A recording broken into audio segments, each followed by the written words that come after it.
என் தேவேந்திரகுல வேளாளர் சமுதாய உறவுகளுக்கும் தமிழ் சமூக உறவுகளுக்கும் என்னுடைய முதற்கண் வணக்கம். இந்த காணொலி எதற்காண்டி அப்படின்னா, சமூக வலைத்தளங்களில், அதாவது முகநூல் தளமாக இருக்கட்டும், வாட்ஸ்அப் தளமாக இருக்கட்டும், ஒரு கடிதம் பரபரப்பாக தேவேந்திரகுல வேளாளர் சமூக மக்கள் மத்தியில் பேசப்பட்டுருக்கு. அதாவது தேவேந்திரகுல வேளாளர் சமூகத்துடைய இந்த பட்டியல் வெளியேற்ற கோரிக்கையை மத்திய சுகாதார மற்றும் குடும்ப நலத்துறை அமைச்சர் அனுப்பிரியா பட்டேல் மேடம் பார்த்திங்கன்னா, கடந்த ஏப்ரல் 6ஆம் தேதி சமூக நீதி மற்றும் அதிகாரமளித்தல் துறையுடைய மத்திய அமைச்சர் டாக்டர் வீரேந்திரகுமார் அவர்களுக்கு ஒரு கடிதம் அனுப்புகிறாங்க. அந்த கடிதத்தில் தேவேந்திரகுல வேளாளர் சமூகம் நீண்ட நாட்களாக பட்டியல் வெளியேற்ற கோரிக்கை விரும்புகிறாங்க.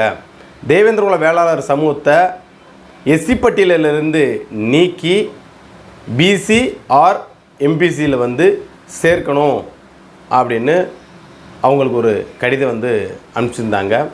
இந்த கடிதம் பார்த்திங்கன்னா, இதற்கு முன்னாடி 2022 ஆல் இண்டிய குருமி சத்திரிய மகா சபையுடைய தலைவராக இருக்கக்கூடிய அண்ணன் வேல்முருகன், பொருளாளராக இருக்கக்கூடிய கார்த்திகேயன், துணைத் தலைவராக இருக்கக்கூடிய இளங்கோவன், பொதுச்செயலாளர் இருக்கக்கூடிய தனபாலன், நிர்வாகிகள் மனோரனன் மற்றும் சிலர்லாம் பார்த்திங்கன்னா இந்த கோரிக்கையை முன்னிறுத்தி கடிதம் இதுக்கு முன்னாடி அனுப்பிரியா பட்டேல் மேடத்தில் கொடுத்துருக்காங்க. இதை கண்டிப்பாக நீங்கள் பரிசீலனை பண்ணி இது எங்களை பார்லிமெண்ட்டில் பேசணும் அப்படின்ற மாதிரிலாம் அவங்க கோரிக்கையை வச்சுருந்துருக்காங்க.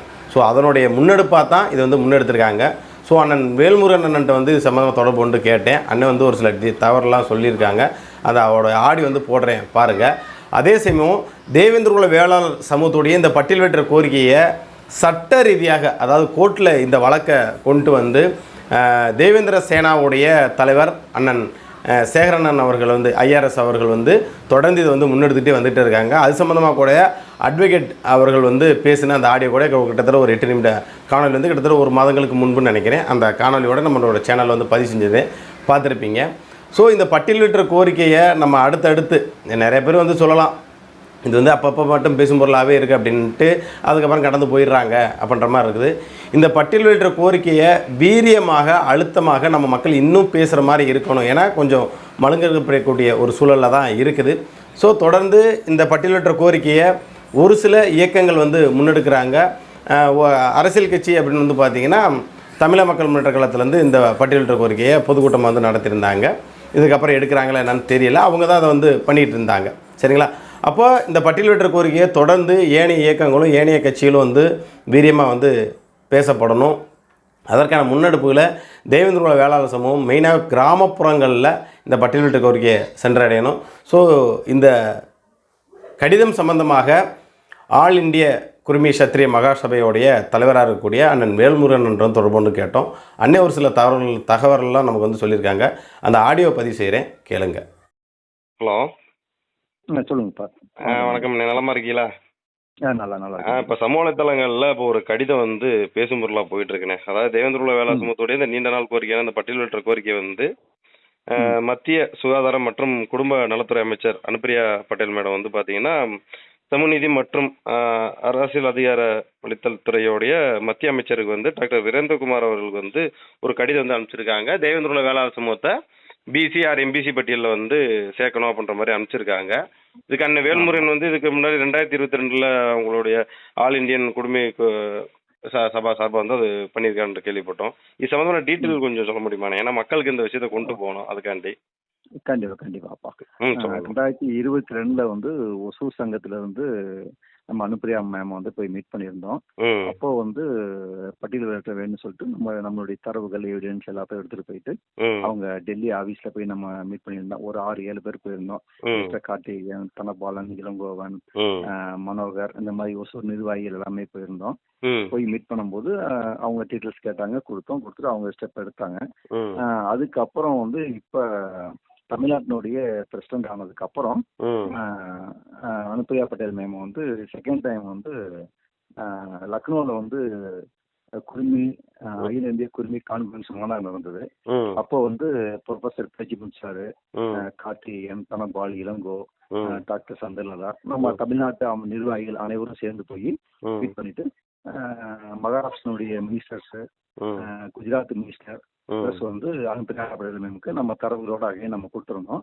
நம்மளுக்கு வந்து வாய்ப்பு கொடுத்தாங்க. தமிழ்நாட்டுடைய பிரச்சனைகளை பேசிட்டு இது வந்து எங்களுடைய முதல் கோரிக்கையா நம்ம வச்சிருந்தோம். அவங்க பண்ணித்தரேன்னு சொல்லியிருந்தாங்க. அதனுடைய தொடர்ச்சியாக வந்து பாத்தீங்கன்னா 3வது முறையாக வந்து போன மாசம் 4ஆம் தேதி வந்து ஜபல்பூர்ல வந்து அகில இந்திய குருமி கான்ஃபரன்ஸ் மாநாடு நடந்தது. அது வந்து மகளிர் பிளஸ் வந்து குருமி மாநாடு. அதுல கிட்டத்தட்ட வந்து ஒரு 30,000 பேருக்கு மேல கலந்துக்கிட்டாங்க. அதுல தமிழ்நாட்டு பிரதிநிதிகளுக்கு முக்கியத்துவம் கொடுத்தாங்க. அதுல கொடுக்கும்போது நம்ம தமிழ்நாட்டினுடைய எக்கனாமிக்கல் பிளஸ் வந்து இப்ப சிச்சுவேஷன் எப்படி இணைந்து செயல்படலான்றதை நம்ம பத்தி விரிவா வந்து நம்ம கலந்துடணும். நம்ம அதே போல நம்மளுக்கு வாய்ப்பு கொடுத்தாங்க. நம்மளும் நிறைய பேசியிருந்தோம். அதுக்கப்புறம் வந்து நம்ம கோவை இலக்கிய மன்றம் வந்து பட்டியலிடுறதுக்கு மிக தெளிவா வந்து தரவுகளை வந்து ரெடி பண்ணி வச்சிருந்தாங்க. டாக்குமெண்ட் வச்சிருந்தாங்க. அது நம்ம பேடிஎம் சார் அவர்களுடைய வழிகாட்டிகளை வந்து பாத்தீங்கன்னா அதை வாங்கி அவங்ககிட்ட இருந்து வாங்கி அது வந்து நம்ம ஹிந்திலையும் இங்கிலீஷ்லயும் நம்ம டிரான்ஸ்லேட் பண்ணிட்டு கிட்டத்தட்ட ஒரு 120 பக்கம் ஃபுல் ஆதாரத்தோட வந்து நம்ம 1924 எப்படி இருந்தோம் நம்மளுடைய வரலாறு கம்ப்ளீட்டா தரவுகளுடன் போயிட்டு நம்ம வந்து அனுப்பிரியாவுக்கு வந்து சமர்ப்பணம் பண்ணியிருந்தோம். அவங்க கண்டிப்பா வந்து நம்மளுக்கு வந்து உறுதி அளிச்சிருந்தாங்க. ஓகே கண்டிப்பா நான் பண்றேன் அப்படின்ட்டாங்க. நம்ம சொன்ன மாதிரி நம்ம 4ஆம் தேதி கொடுத்து வந்திருக்கோம். 6ஆம் தேதி வந்து அவங்க வந்து வீரேந்திரகுமாருக்கு சோசியல் ஜஸ்டிஸ் மினிஸ்டருக்கு வந்து நம்மளுடைய இதை வந்து கோரிக்கை வந்து அனுப்பியிருக்காங்க. ஆமா கண்டிப்பா வந்து ஒரு நல்ல ரிசல்ட் வந்து எதிர்பார்க்கிறோம். நம்ம தொடர்ந்து வந்து பாத்தீங்கன்னா நம்ம தமிழ்நாடு குடிமை சார்பா வந்து மேலும் வந்து பல மினிஸ்டர்ஸ்க்கு இன்னொரு வரையில வந்து இன்டெலெக்சுவல் அழுத்தம் கொடுக்க முடியுமோ அழுத்தம் கொடுத்து நம்மளுடைய கோரிக்கை நிறைவேற்ற நம்ம முயற்சி பண்ணிட்டு இருக்கோம்.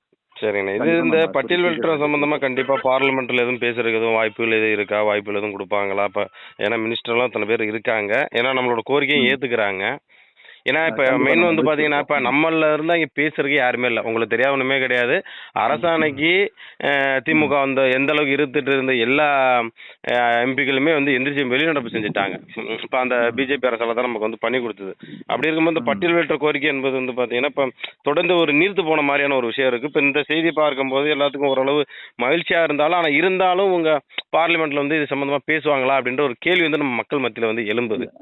நம்மளுடைய எந்த அளவுக்கு நம்ம எஃபோர்ட் போட்டு அவங்களை இது பண்ண வைக்கிறோமோ கண்டிப்பா அது ரிசல்ட் நம்மளுக்கு வரும். இது வந்து நம்மளுடைய இதை வந்து நீர்த்து போகாம பட்டியலிட்டு நம்ம அடைகிறது வரல வந்து ஒட்டுமொத்த தேவேந்திரர்களும் பாத்தீங்கன்னா இது வந்து நம்ம முழு மூச்சா இருக்கணும். இருந்து நம்மளுடைய ஒவ்வொருத்தரும் அவங்களாம் முடிஞ்ச அளவுக்கு என்ன செய்ய முடியுமோ அதை நம்ம பண்ணிட்டே இருக்கணும். கண்டிப்பா வந்து இது கேஸ் பண்ணலாவே இருக்கும்.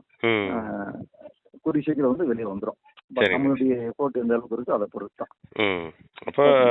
நாங்க எங்களுடைய தமிழ்நாடு குடிமை அமைப்பு சார்பாக வந்து நேஷனல் குடிமை அமைப்புக்கும் நாங்க ப்ரெஷர் கொடுக்குறோம். அவருடைய தலைவர் வந்து நேஷனல் லீடர்ஸ் வந்து அடுத்த மாசம் தமிழ்நாடு வர்றாங்க, ஒரு வீக் வர்றாங்க. அவங்களுக்கு வந்து நம்மளுடைய இது ஃபுல்லா கோரிக்கை ஃபுல்லா வைக்கிறோம். அவங்க வந்து நம்மளுக்கு ஃபுல் சப்போர்ட் பண்றேன்னு இருக்காங்க. அதே போல வந்து இதை வந்து மேலும் நெக்ஸ்ட் லெவலுக்கு எடுத்துட்டு போறதுக்கு நம்ம முயற்சி எடுப்போம். ஆமா. இன்னொன்னு பாத்தீங்கன்னா அண்ணன் நம்ம தேவேந்திர சேனாவுடைய தலைவராக இருக்கக்கூடிய அண்ணன் சேர் ஐஆர்எஸ் அண்ணனும் ஒரு கோர்ட்ல போட்டு அதுவும் ஒரு விஷயத்த அருமையான விஷயத்த முன்னெடுத்துட்டு வந்துட்டே இருக்காங்க. அதுவும் எல்லாமே கொஞ்சம் அளவு இருந்தாலும் நிறைய பேர் இன்னும் அதை மூவ் பண்ணிக்கிட்டே இருக்கு. அதனாலதான் இன்னும் வரைக்கும் ஒரு நீரோட்டமாவே இருக்கு. ஏன்னா அரசாணைக்கு வந்து நம்ம இயக்கங்கள் வந்து அவ்வளோ எஃபெக்ட் கொடுத்த வந்து இந்த பட்டியலிடுறது பெரும்பான்மை வந்து பண்ணலை.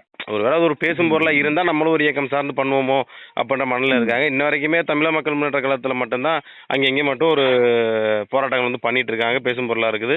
அப்புறம் சின்ன சின்ன இயக்கங்களில் கண்டிப்பாக இப்போ நம்ம டெல்லியில் பண்ணது வச்சது இந்த மாதிரி வந்து போயிட்டு இருக்குது. ஏன்னா இன்னும் அப்போ இந்த போராட்டம் என்பது இன்னும் கொஞ்சம் வீரியமாகவே வரணும். அந்த மாதிரி எடுத்தால் கொஞ்சம் வாய்ப்பு இருக்குது. அப்படி தானே? கண்டிப்பா எல்லாருடைய முயற்சியா நம்ம பண்ணுவோம். அவங்களுக்கு என்னென்ன முடியுமோ அதை நம்ம பண்ணிட்டு இருக்கலாம். தமிழ்நாடு குடிமை சார்பா வந்து இதை நாங்கள் முன்னோக்கி நாங்க கண்டிப்பா எடுத்துட்டு போறோம்.